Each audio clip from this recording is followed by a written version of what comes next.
তারকাদের জীবনে বিচ্ছেদ যেন একেবারেই নতুন কিছু নয়, আর সেই তারকা যদি হন ঋত্বিক রোশন, তাহলে আলোচনার ঝড় হবে।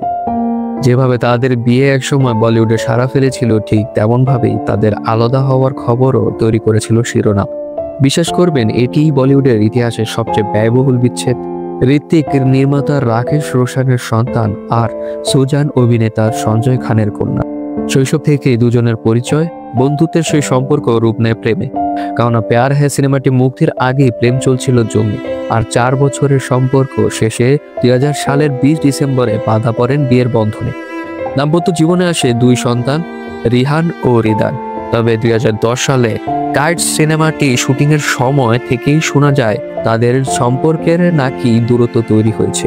অবশেষে 2014 সালে আনুষ্ঠানিকভাবে ইতি টানেন 14 বছরের বৈবাহিক জীবন। তবুও সম্পর্ক ভেঙে গেলেও তারা রয়ে গেছেন ভালো বন্ধু। 2 সন্তানকে একসঙ্গে লালন পালন করেন এবং মাঝে মধ্যে পরিবার সহ ঘুরতেও দেখা যায় তাদের। ভারতীয় সংবাদ মাধ্যমের তথ্য মতে বিচ্ছেদের সমঝোতায় সুজান পায় প্রায় 380 কোটি রুপি, বাংলাদেশি মুদ্রায় প্রায় 527 কোটি টাকা।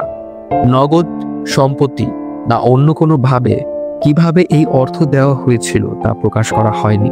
তবে এই অঙ্কই বলিউডের সবচেয়ে ব্যয়বহুল বিচ্ছেদের রেকর্ড গড়ে দিয়েছে। বর্তমানে ঋত্বিক রোশন প্রেম করছেন অভিনেত্রী সাবা আজাদের সঙ্গে, আর সুজান সম্পর্কে রয়েছেন আরসালান গনির সঙ্গে। ঋত্বিককে খুব শীঘ্রই দেখা যাবে ওয়ার 2 সিনেমায়, যা মুক্তি পাবে আগামীকাল অর্থাৎ 14 আগস্ট। টেক্স রিপোর্ট, খবরের দেশ, বিনোদন ডেস্ক।